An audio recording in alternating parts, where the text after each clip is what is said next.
Kwa jumla mechi ilikuwa very tactical na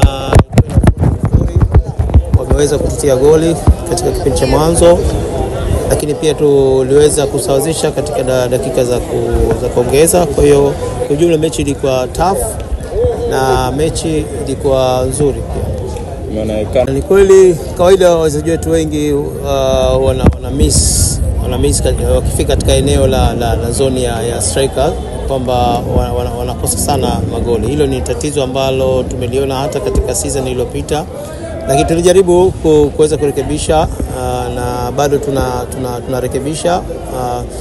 Siwezi kusema kama ndio tabia ya wachezaji imekuwa hivyo, lakini naamini kwamba kila tukifanya practice wataweza kurecover na wataweza kuscore. Mwalimu mchezo unafuata hadi ya Mondo Makumbi. Mondo Makumbi tayari mbeleni. Watazamaji mchezo mechi itakuwa ngumu. Ukiangalia Makumbi wao wanafanya vizuri. Tumeona mechi nyingi wameshinda, lakini ni mechi ambayo tuna expect kwamba itakuwa nzuri na inshallah tukijaliwa na tutaweza kupata matokeo katika mechi hiyo. Kwanza kwa majina naitwa Bilbas Ramadhan Osman. Kwa mujibu wa mechi ya leo, mechi kwa kweli ilikuwa nzuri, lakini performance yetu kwa kipindi cha mwanzo ilionekana bado ipo chini kutokana na bado wachezaji ilikuwa bado hatujaamka bado.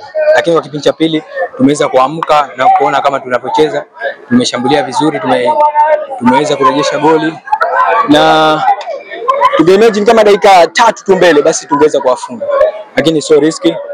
Hiyo draw inatosha kwa leo, tutajirekebisha katika mchezo ujao. Uwezo wako binafsi kwa kipindi cha hivi siku za kabla unachagizwa na nini kwa na ni performance nzuri mazoezini, mwalimu kutuamini pamoja na vile kujituma individual mazoezi inasaidia pia.